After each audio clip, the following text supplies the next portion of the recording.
about disharmony between labor and government. Yeah. But it seems that with every government that comes in, these things continue. And it's the same way that we approach issues. We wait until the last minute when they are threatening us to strike. That is when we now say, okay, come, gentlemen. You will not hold meetings with them until they are issuing threats that they want to go on strike.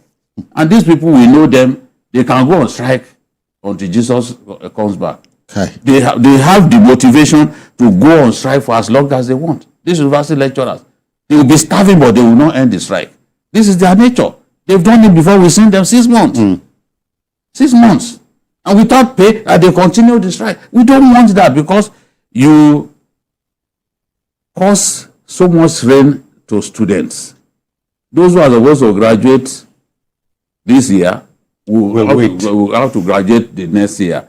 Such unnecessary disruption to academic program. Avoidable. We don't want it. Deal with this issue. You lost in court.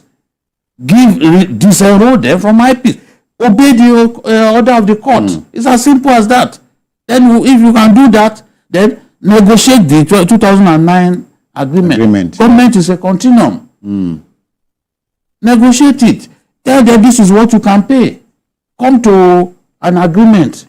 Let's have peace within our ivory towers. This is my take. Yeah. CKN, and at a time like this, you begin to talk about half-baked graduates. It affects output, if you see what I mean. Yes. After listening to... Yes, it does. For me, I want to give the minister or the two ministers the benefit of the doubt. And that is what ASU is doing.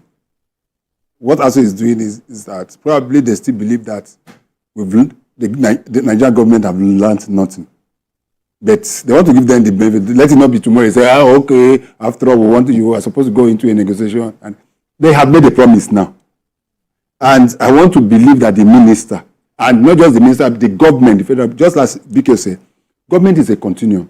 If there was a negotiation in 2009, whether that negotiation was implemented by the government or not, once you have, I've said it time and time again, when you're in government, when you take over government, either as a governor, president, or local government, you take up both the liability and the assets. You don't just come and say, oh, I'll take up the assets. Of course, who really the liability? Because you have agreed, you know what the problem is, and you have agreed that this is the way you want to go. So you take up both. So you cannot say, oh, it was the last government that negotiated.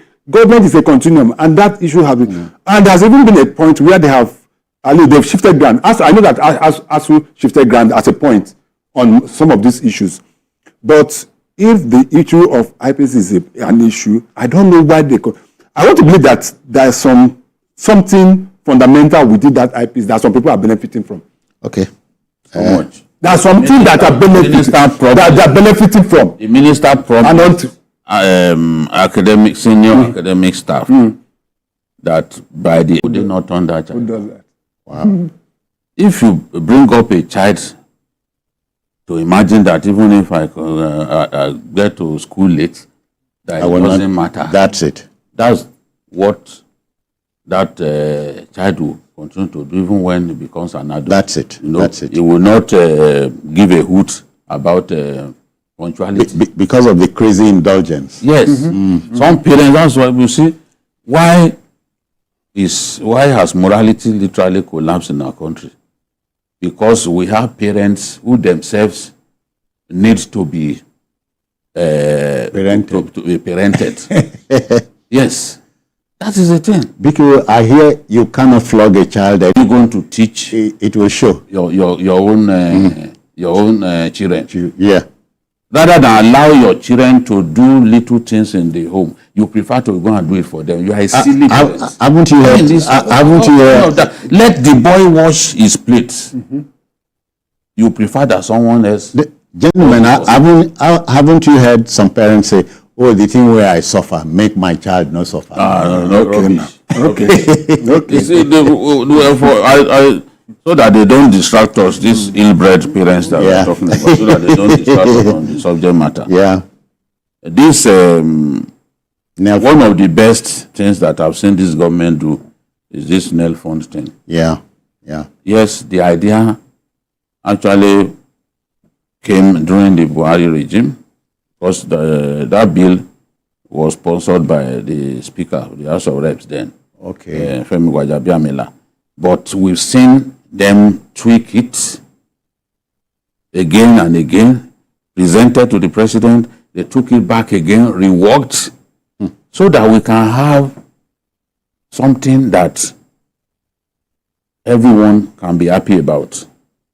Some of the difficult conditions that were put in that act were removed, so that the son of a nobody can be able to access the loan, Take advantage. Yeah.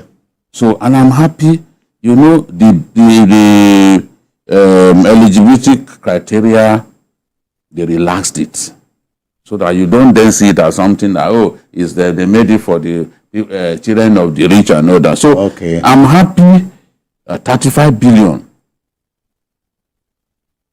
has been set aside now for 70,000 successful applicants. Those ones, and those successful applicants will be paid 20,000 every month as a kind of upkeep allowance. Then the second phase, which itself should have kicked off, was delayed because, according to Nelfund, the universities, that is only 20 out of 48 state universities, State universities are supposed to be accommodated in the second phase. Only 20 out of 48 universities actually provided data, about their students. And it's from this data that they will see those who are qualified and all that. And for polytechnics, only 2 out of 49 polytechnics and 12 out of 54 colleges of education have uploaded. So if these students are feeling like they've been brushed aside, no, they've not been brushed aside. It is just that their schools have been delaying the upload of the data that Nelfund needs to work on those applications. So at this point, they've had to postpone it by 14 days to enable those schools provide the data that Nelfund needs. But I think that this is something that is commendable. I've spoken before about this big lawyer, Awumolo, who said that, look, the student loan thing was what he used to graduate from the university. That they had it at that time. I remember in the 70s when the thing was. That was what he exploited. Just like Jakode Awolowo, allowing people to go to school by giving them free education. So this is like free education from it. in another way, by taking that burden of parents. So it really helps, and I'm happy. CKN, we're getting someplace. Yes, we're getting someplace. Initially, I had my doubts, the workability of this loan scheme. Don't forget, this was one of the promises that the president made. Has the doubt gone? Yes, that's what I'm going to. It was one of the promises that the president made during his campaign. Yes, it was one of the key. I remember he spoke extensively about this during his campaign. And I believe because of that, most Nigerians also believe in tagging along with him. But my confidence was now renewed when I saw who the president picked as the chairman of that committee, in the person of Mr. Jim Ovia. Most of this, when you pick technocrats, it's easier for you to be able to. If you have picked a civil servant, the same civil or PAMSEC, one of these PAMSEC or whatever. As they say, a team is as good as That is what I'm saying. If you have picked them, the same thing that happened in the selection of members of the University Governing Council will happen. That the president had to be able to drop that and say, no, that there are certain things he saw which are not good enough. The president had to vet it himself personally again before he came out. We too complained. Yes, even journalists in Hangout will complain about it. So you observe that everybody is quiet. Nobody said. Didn't you see that? Nobody said anything about it again. Yes, because nobody said anything. Everybody said do something the right. That is what I'm saying. That is what I'm saying. So if we get it right, even this one, those that have their doubts, somebody like Jim Ovia is not somebody you can be able to bribe and say he wants, because he has a name to protect. What do you want to take? What do you want? You want get person will get bank, get everything. So what I'm saying is that that has, and I believe that it will be. My only challenge is, like BK said, where the schools are not even doing what they're supposed to do. Where you look at the state university, out of about 49, only 20. It reminds me of is it UBEC fund, or which one is it? There's this fund that the federal government normally give loans to universities, to states, and I said yes, as a type of, and ask the state a counterpart funding about 50% for them to be assessed. Do you know that so many of these states who are having very serious issues in their academics, they don't. UBEC. They don't make available those funds to assess. In fact, the executive secretary of that fund one time called, I said, what is wrong with you people? Who are owing wild fees? People that are owing wild. We have this citizen. We have 1 billion naira for you as a state. All we are just saying that bring your own 1 billion. We put together and we just leave. They refuse to do that. That is, and some of them as our leaders. Not their priority. And education should be the priority of any government. Education. If you get it wrong, every nation of the world, if you see how much they are investing in education, you can. Have you ever thought of it that UNESCO have a guideline as to the level of percentage? 25. That percentage that is, we have never. I don't think we ever met this in the last 30 or 40 years. Except some states. I think they're no good. You will see that we have current governor. But he's just one in the minority. Even at the federal level, we have not been able to do this. And we pay this service to education. So I hope that we'll be able to get it right. Because, as rightly said, so many, and these so-called leaders today, I'm using the word quote unquote, so many of our so-called leaders, they wouldn't have gone to school if not for Awolowo's free education. Most of them, they are from very, very poor homes. Very poor background. Very, very poor homes. They wouldn't have made it to secondary school, even university. I remember in my days at Lagos State University, I paid no tuition fee until I graduated in 1990. Yes, we are not paying. We are not. What we are just paying is just the basic at 150 or 100. I say 100. 105 naira, not 100. This thing. I was paying 90 naira. My secondary citizen. Let me just listen. My secondary school.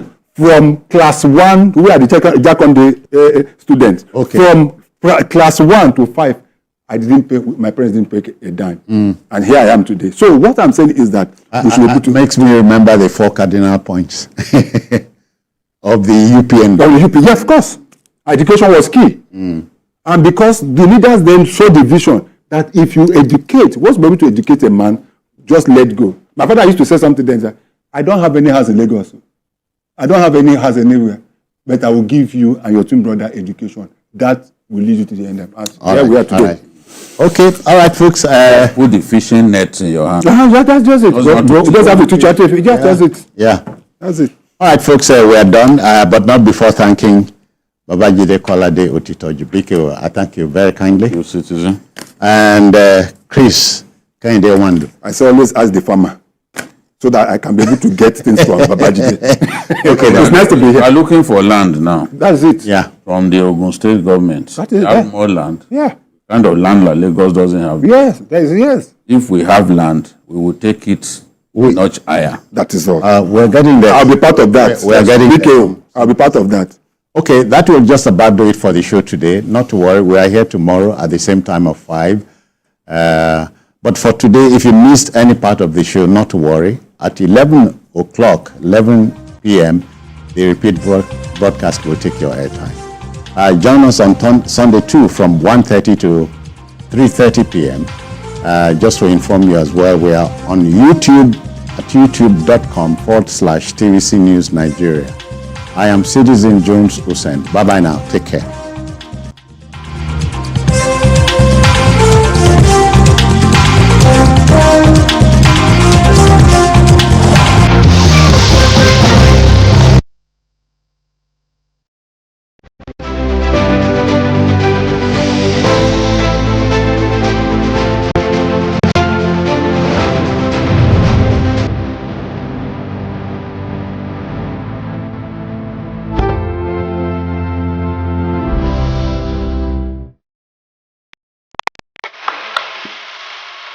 Every weekday on Business Nigeria, we uncover the secrets of the financial world, breaking down intricate economic and financial matters. We analyze the stock market, shares, bonds, and the thrilling world of cryptocurrencies. We unveil and analyze complex policies of the CBN and other government parastatals as they affect your everyday life, keeping you a step ahead every time. Okay. This is very good.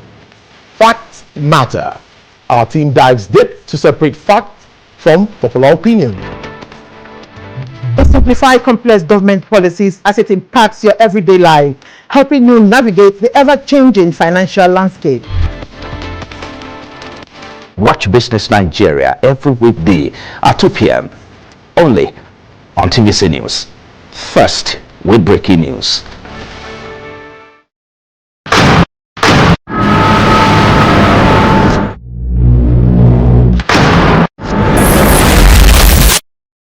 Voted as the best TV station of the year.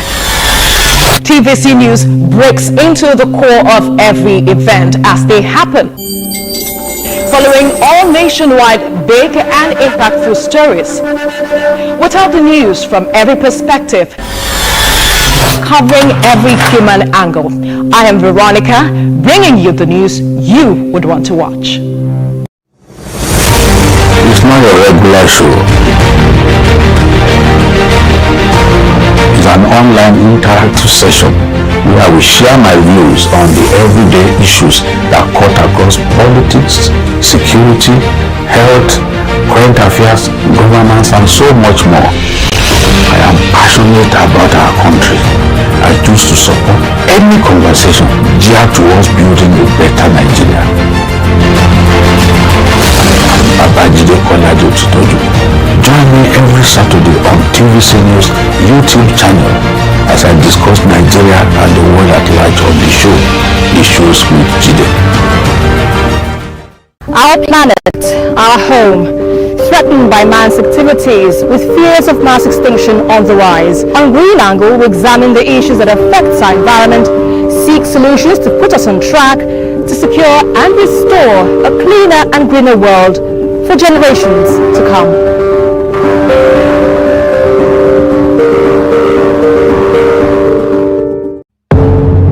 Doubt and fear doesn't occur at the canvas, it shows in the canvas.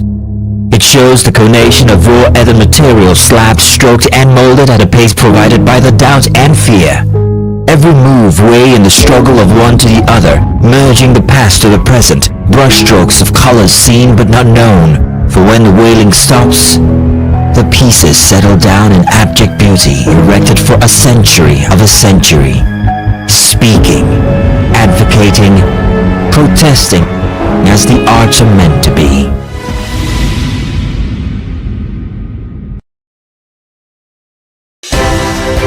At TVC News, wherever the big news story is happening, we're geared up to break it. TVC News, first with breaking it.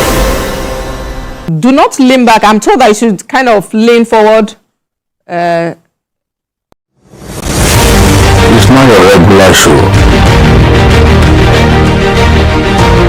It's an online interactive session where we share my views on the everyday issues that cut across politics, security, health, current affairs, governance, and so much more.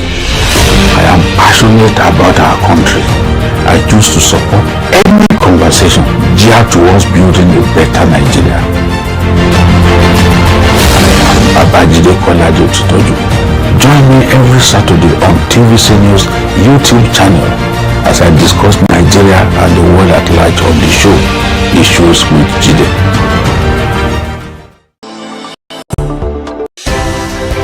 At TVC News, wherever the big news story is happening, we're geared up to break it. TVC News, first with breaking it.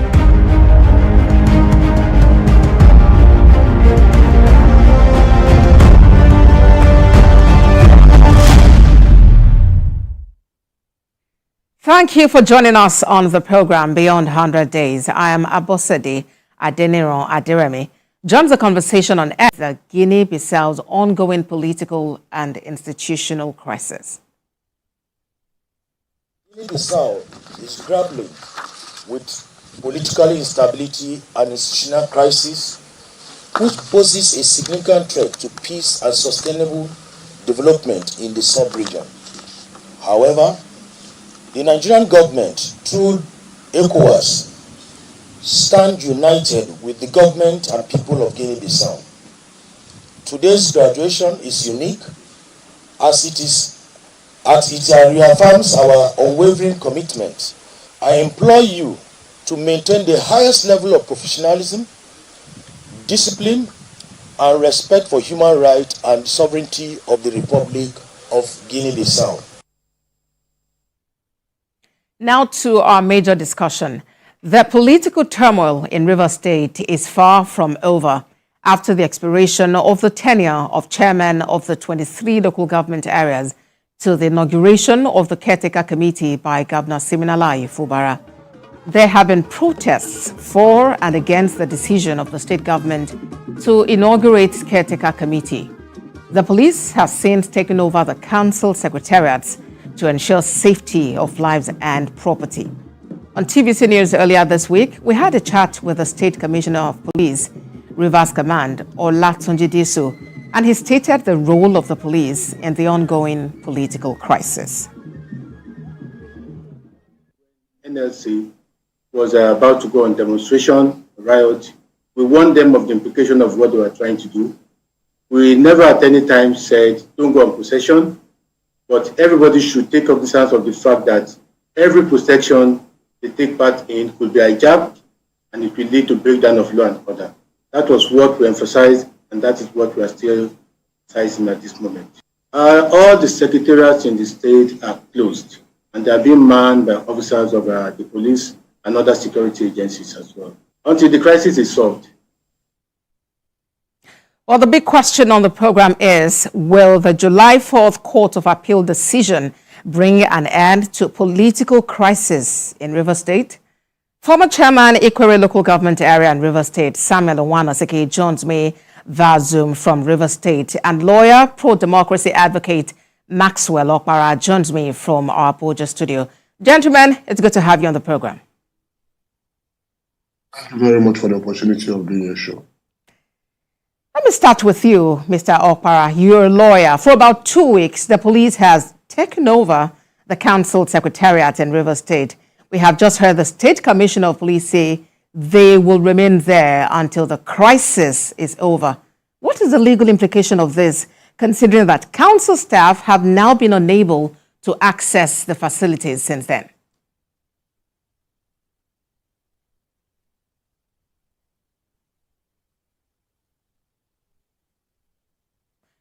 Mr. Okpara, that question is for you. All right, we'll get back to Mr. Okpara in a moment. But let me come to you, Mr. Owanoseke. You know, this crisis has been on for some time, and I know that you and your colleagues whose tenure recently expired in Rivers State, have been on back and forth insisting that there is tenure elongation for you. What is your reaction to the police's continued occupation of council secretariats? First of all, we want to commend the Inspector General of Police and the CP, Rivers State Police Command, for standing out to make sure there is safety of life or property of the people of Rivers State in the 23 local government area, and to stop the bloodletting that was unleashed on the people of Rivers State on the 18th of June by the government of Siminalayi Fubara, because the death of the police officer in Omuma local government and that of the vigilante chairman was unnecessary, if not for the Commissioner for Energy that is under the administration of Governor Siminalayi Fubara, who led government as police officers and went into shooting rampage and took the life of that police officer and that of vigilante chairman. And I want to say clearly that, like the CP has said, we are on the side of the law, and we are going to wait until the court gives the proper judgment or gives any judgment at all as they deem fit as a jurisdiction. And we will rest the case, because for us as a people, We have served our various councils with merits. We have our records there to speak for it. And if the governor had conducted this local government election before now, we wouldn't have been here. The governor had all it takes to make sure that this crisis didn't come. But the governor, apart from withholding our 3 months allocation even before the expiration of our tenure, like everybody in the country is aware, the governor went ahead to handpick civil servants who are members of NOG, Labour, and politicians of his own stock, and through their press conference tried to create a government which is in contravention of Section 7.1 of the Constitution of the Federal Republic of Nigeria. And as far as we are concerned, the governor was deliberately creating this crisis because he wants to hold onto the finances of the third tier and use it as a weapon to frustrate the activities of the third tier. Yes, let's just get it clear. Do you agree or do you disagree that your tenure as a chairman in the local government in Rivers State has expired? My tenure has not expired. I still have 5 months and 24 days running, as stated by Justice Omotosho in the judgment of 24th of January 2024, which says clearly that Martins Amehule led House of Assembly is the authentic House of Assembly, and all laws they have made is in the good faith of the people of Rivers State, and those laws must be obeyed and carried out. And don't forget, when Martins Amehule and his team, the House of Assembly members, saw this lacuna, they went ahead to amend this law, and they wrote to the governor, and they said, His Excellency, because you have not had time to conduct local government election, we need to do this extension to cure this crisis that will happen in the future. And the governor declared assent. And when the governor declared the assent, they didn't stop at that. They waited for 30 days for them to veto his assent into third majority. So it was not something that was done in a hurry. The governor is fully on the know that today will come. So the governor deliberately did not obey the judgment of court. The governor didn't even present a budget to the House of Assembly, and that is where we are now. But Mr. Wanosike, without a budget. Okay, do you realize then that by the injunction of the court declaring the seat of Martin Amehule and others vacant, that the law which they made is no longer in effect? Which court? The same Attorney General that they brought has said that this state court has no jurisdiction. In pursuant to Section 272 of the Constitution, it's only a federal high court that has the jurisdiction to adjudicate in cases pertaining vacation of seats of the House of Assembly members, deputy governor and governor. They said so. And again, in fact, they even made the matter worse. Justice Bassam of the same state high court, which is the last ruling, has also said that when parties approached him from the governor's angle, that he should vacate those seats vacant, that they didn't bring evidence before him to show that they are defended from the political parties. And so he ruled that they are still members of the House of Assembly, and all laws they have made is in consonance with the Constitution of Nigeria and should be validly obeyed. Mr.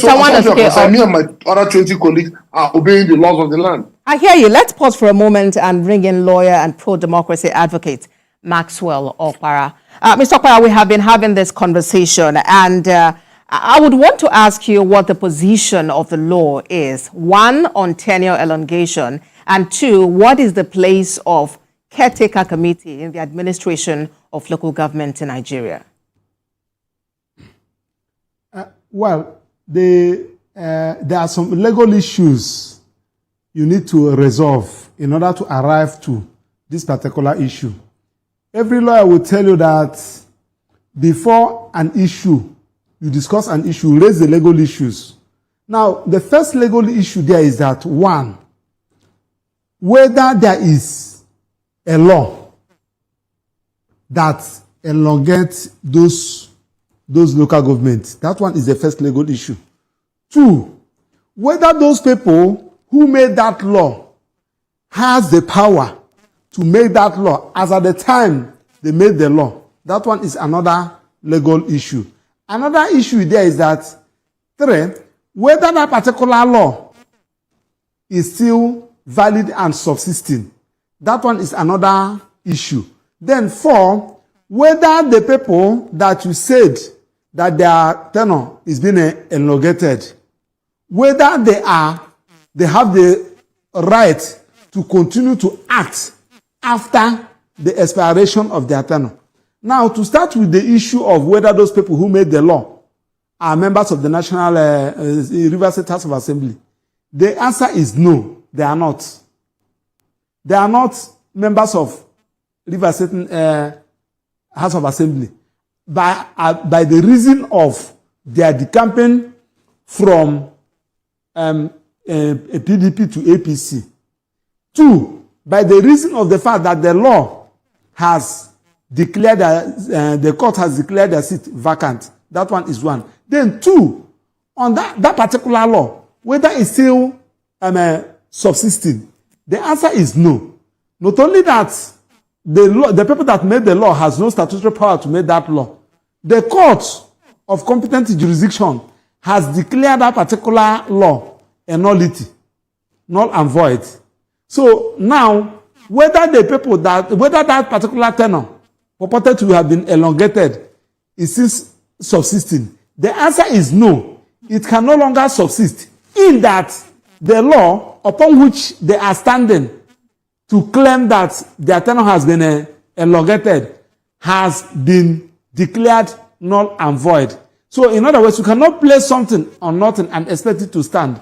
Then another issue there is that, assuming that you say that yes, our tenure has been elongated, are you a substantive local government chairman? The answer is no, because nobody swore you in. You did not take oath of office upon the expiration of your tenure. I don't know whether you're getting the legal point I'm trying to paint here. Because 1, even if you're a governor, you have won your election, the INEC has declared you winner, you have your certificate of return, you are not still a governor until you take the oath of office. If you did not take oath of office, you cannot act as a governor. I don't know whether you're getting what I'm saying, because it flows. Running from a political party, winning the election, having INEC declaring you winner, giving you certificate of return, and another thing there is that to present yourself for you to be sworn in. If you have not been sworn in, you will never act as a governor. Now the question there is that those caretaker committee, were they sworn in for another 6 months? The answer is no. So these are the issues that we have to look at. So for me, and they are talking about maintaining status quo. People are getting it wrong. There is a difference between status quo ante and the status quo ante bello. Status quo ante bello means, status quo ante means, as at the time you bring the matter to court, all the parties should maintain status quo. What was the status quo? As at that particular time, the judge is making that order, that's telling you that you should maintain status quo. That is the status quo. But if the court said maintain status quo ante bello, it means that you should maintain status quo before the matter even came to court, before the matter starts from the trial court, the court of first instance. So when the court of appeal said, hello. There is so much to unpack in this matter, the legal dynamics. But I must mention that indeed the governor actually inaugurated that committee, caretaker committee, to take over. And one of the points you mentioned at first about these people defecting from the party, the PDP, we know that, based on reports, the court declared that they are members of the PDP, saying that television ceremonies and or verbal statements were not enough to show the same. But we'll get to all of this in just a moment. So gentlemen, kindly just take a pause. We'll take a break. And when we come, it continues. Bola Ahmed Tinubu do solemnly swear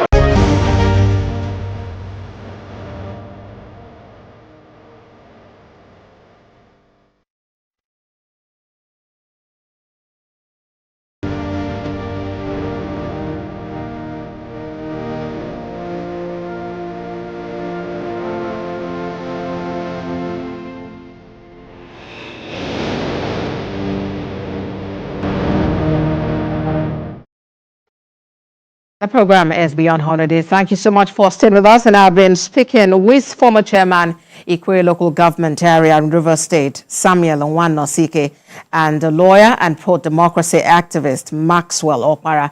We're talking about the River State crisis, which seems not to be abating. And the big question we were asking is if the Court of Appeal verdict on July the 4th would actually quell the chaos there. All right, gentlemen, let's get back to the conversation. Before the break, Mr. Okpara, you were unpacking some legal dynamics, and I wanted you to get back to that first point about the court actually declaring that these gentlemen and women are not, they are members of the PDP. No, court did not say so, and the court has no right to say so. Now, let me tell you, the issue whether these people are members of APC, that one is no longer an issue because there is an affidavit on oath deposed by them before Federal High Court saying that they are members of APC. So if they are now saying that they are no longer members of APC, that particular affidavit need to be set aside. They have not deposed an affidavit to that effect because they deposed affidavit that they are members of APC. So I don't know when you said that the judge said there is nothing before him. Of course, court is not Father Christmas. You cannot give you what you did not ask. Now, and who are those that approach court? Did you draw attention of the court to this effect? Because when you now tender a particular newspaper publication, the question there is that newspaper publication you tendered, is it certified by the National Library?